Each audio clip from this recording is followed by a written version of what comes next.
Hi hello నమస్తే అస్సలాముఅలైకుం Saudi Telugu news YouTube ఛానల్కి స్వాగతం అండి. సో ముందుగా ఇవాళ ఏప్రిల్ 28వ తేదీ 2024 సంవత్సరం అండి.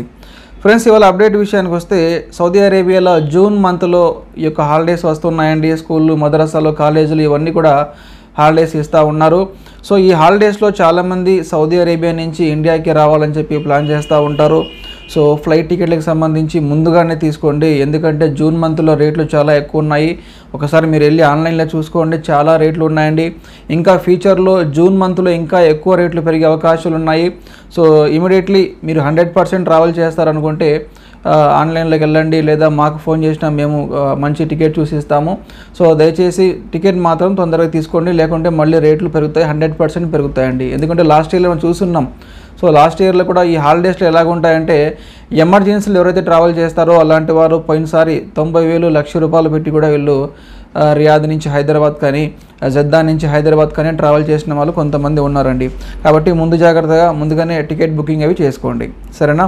సో తర్వాత అప్డేట్ విషయానికి వస్తే మ్యారేజ్ సర్టిఫికేట్కి సంబంధించి సో ఎవరైతే విఎఫ్ఏ సెంటర్లకు వెళ్తూ ఉన్నారో మ్యారేజ్ సర్టిఫికేట్ అపోస్టల్ తీసుకొని, సో ఈ అపోస్టల్లు కొంతమందికి లేట్ అవుతున్నాయి, కొంతమందికి తొందరగా అవుతున్నాయండి. సో వైఫ్ అండ్ హస్బెండ్ పాస్పోర్ట్లో, ఇద్దరి పాస్పోర్ట్లో భార్యాభర్తల పేర్లు ఉంటే ఎలాంటి సమస్య లేదు. లేని పరిస్థితిలో వారికి అపోస్టల్ కావాలి.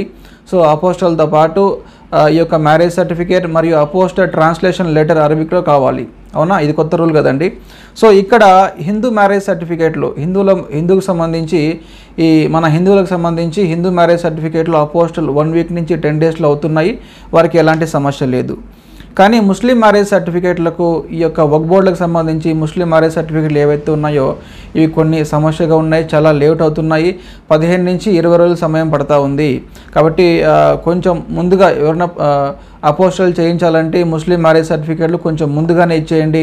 అదేవిధంగా క్రిస్టియన్ మ్యారేజ్ సర్టిఫికేట్లు కూడా సో వారికి కూడా వారి పెళ్లి ఫోటో ఒకటి కావాలి, మ్యారేజ్ సర్టిఫికేట్ కావాలి. దాంతోపాటు ఎవరైతే ఈ పెళ్లి చేశారో ఆ పాస్టర్ గారికి సంబంధించి వారి లైసెన్స్ కావాలి. ఇవన్నీ కూడా కొన్ని ప్రాసెస్ ఉన్నాయండి, ఒక్కొక్క మతానికి సంబంధించి ఒక్కో విధంగా ఉన్నాయి. కాబట్టి ఈ అపోస్టల్ అటెస్టేషన్ అనేది కొంచెం ముందుగా చేసుకోండి, సరేనా.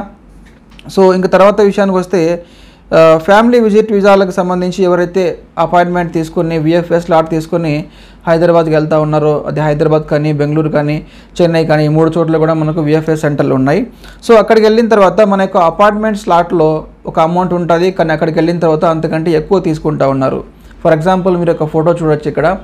ఇది ఒక ముగ్గురికి సంబంధించిన అమౌంట్ అండి. మన యొక్క విఎఫ్ఎస్ స్లాట్లో దాదాపు 31,413 రూపాయలు ఒక ముగ్గురు ప్యాసింజర్లకి ఈ అమౌంట్ ఇక్కడ చూపిస్తూ ఉంది. ఇందులో ఎంజాజ్ ఫీజు, వీసా ఫీజు ఇవన్నీ మెన్షన్ చేసి పర్ పర్సన్కి దాదాపు 10,500 రూపాయలు అని చెప్పి అక్కడ మనకు మెన్షన్ చేశారు. కానీ అక్కడికి వెళ్ళిన తర్వాత ఒక్కొక్క పర్సన్కి 13,500 నుంచి 14,000 మధ్యలో విఎఫ్ఎస్ వాళ్ళు ఛార్జ్ చేస్తూ ఉన్నారు. సో కొంతమందికి అవగాహన లేక ఇక్కడ ఏ అమౌంట్ అయితే ఉందో అదే తీసుకుని వెళ్తూ ఉన్నారు. మళ్ళీ అక్కడికి వెళ్ళి అమౌంట్ సరిపోకపోవడంతో మళ్ళీ ఇంటి దగ్గర నుంచి డబ్బులు తీసుకోవడం, కొంతమంది వెనక్కి రావడం ఇలా జరుగుతూ ఉందండి. సో ఎనీవే వాళ్ళు అక్కడ అమౌంట్ ఎక్స్ట్రా ఎందుకు తీసుకుంటా ఉన్నారు అంటే చూడండి, అక్కడికి వెళ్ళిన తర్వాత విఎఫ్ఎస్ వారి యొక్క సర్వీస్ ఉంటుంది, దాని తర్వాత courier charges, SME charges, SMS charges ఇవన్నీ కూడా యాడ్ చేసుకున్న వాళ్ళు పర్ పర్సన్ 3 నుంచి ఒక 4,000 రూపాయలు వీళ్ళు ఎక్స్ట్రా అక్కడ తీసుకుంటూ ఉన్నారు.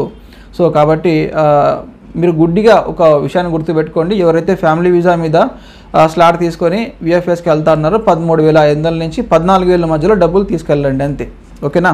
సో 40+ అయితే వయసు 40 సంవత్సరాల కంటే పైబడి ఉంటే ఇంకొక 1,000 రూపాయలు ఎక్స్ట్రా తీసుకెళ్ళండి, సరేనా. సో ఇంకా తర్వాత విషయానికి వస్తే సౌదీ అరేబియాలో రీసెంట్గా ఒక న్యూస్ మళ్ళీ వైరల్ అవుతూ ఉందండి. సౌదీ అరేబియా ఖతీఫ్లో ఒక 5 మంది ఇండియన్స్ని చంపేశారు. సో ఆ చంపేసిన వాళ్ళు ఎవరైతే ఉన్నారో ఒక ముగ్గురు సౌదీ వాళ్ళకి ఉరిశిక్ష విధించారని చెప్పి మళ్ళీ ఒక న్యూస్ అనేది ఇప్పుడు వైరల్ అవుతూ ఉంది. ఇది ఓల్డ్ న్యూస్ అండి, 2010వ సంవత్సరంలో నిజంగానే జరిగింది ఇది. సో 2010వ సంవత్సరంలో 5 మంది భారతీయ కార్మికులను చంపేసి ఒక పొలంలో పాతిపెట్టారు. దాని తర్వాత 2014లో ఆ పొలం దున్నేటప్పుడు అందులో ఎముకలు బయటపడ్డాయి, అస్థి పంజరాలు బయటపడిన తర్వాత పోలీస్ వాళ్ళు కేసు నమోదు చేశారు. ముగ్గురు సౌదీ వాళ్ళని గుర్తించి అప్పట్లోనే వారికి ఉరిశిక్ష విధించారండి. సో ఇది ఓల్డ్ న్యూస్, ప్రజెంట్ ఇప్పుడైతే కాదు, సరేనా. ఇంకా తర్వాత విషయానికి వస్తే సౌదీ అరేబియాలో రీసెంట్లీ మన తెలంగాణకు సంబంధించి 2 వ్యక్తులు గుండెపోటు వల్ల చనిపోవడం జరిగిందండి. నిజామాబాద్ డిచ్పల్లికి సంబంధించి లింగుల రాజు గారు, అదేవిధంగా జద్దాలో జగిత్యాల కోరుట్ల మాదాపూర్కు సంబంధించి మహమ్మద్ నబీ గారు గుండెపోటుతో చనిపోయారండి. సో వీరి యొక్క భౌతిక గాయాలు, డెడ్ బాడీస్ ఏవైతే ఉన్నాయో ఇండియాకి పంపించేదానికేసి మన ఇండియాకి పంపించేదానికోసం మన జీడబ్ల్యూఎస్సీ వాళ్ళు సో ప్రయత్నాలు చేస్తూ ఉన్నారండి. సో ఈ గుండె జబ్బులు, హార్ట్ అటాక్ కేసులు సౌదీ అరేబియాలో మంత్లీ 1-2 వస్తూనే ఉన్నాయండి. హెల్త్ ఇష్యూ లేకుండా జాగ్రత్తగా చూసుకోండి. ముఖ్యంగా డ్రైవర్లు ఎవరైతే ఉన్నారో కొంచెం మంచిగా నిద్రపోవడం, మంచిగా తిండి తినడం, మంచిగా ఎక్సర్సైజ్ లాంటివి చేయండి. ఎందుకంటే చాలామంది మనం చూస్తూ ఉన్నాము, సమయం దొరికినప్పుడు నిద్ర తక్కువ ఉంటుందండి. సమయం దొరికినప్పుడు నిద్రపోయేదానికి అవకాశం ఉన్నప్పుడు కూడా మొబైల్ తీసుకొని టిక్టాక్లో టైంపాస్ చేసే వాళ్ళు ఉంటారు. కానీ డ్రైవింగ్ చేసేటప్పుడు వారి యొక్క ఏమంటారు అలసట కారణంగా ఇలాంటివన్నీ చాలా జరుగుతూ ఉన్నాయండి సౌదీ అరేబియాలో కానీ ఇంకా మిగతా గల్ఫ్ దేశాల్లో కానీ. కాబట్టి కొంచెం హెల్త్ అనేది జాగ్రత్తగా చూసుకోండి, జాగ్రత్తగా ఉండవలసిందిగా మరీ కోరుతూ ఉన్నాము.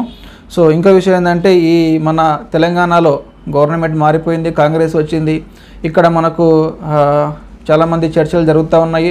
త్వరగా ఏదో ఒక ఎన్ఆర్ఐ పాలసీ అక్కడ తీసుకొని వస్తే బాగుంటుంది. ఎందుకంటే ఒక చిన్న ఎన్ఆర్ఐ పాలసీ పెట్టేసి ఇలాంటి వాళ్ళు ఎవరైతే చనిపోతున్నారో వారి కుటుంబాలకు ఆదుకుంటే కొంచెం బాగుంటుందని చెప్పి అందరూ ఎదురు చూస్తూ ఉన్నారు. చూద్దాం మరి పార్లమెంట్ ఎలక్షన్ అయిపోయిన తర్వాత ఒక పాలసీ వచ్చే అవకాశం ఉందని చెప్పి చాలామంది చెప్తా ఉన్నారు. చూద్దాం మరి ఏమవుతుందో. ఓకేనా? సో ఫ్రెండ్స్, ఇది వాళ్ళ సౌదీ అరేబియాకి సంబంధించి చిన్న అప్డేట్స్ అండి. నేను మళ్ళీ కలుస్తాను. Thank you so much.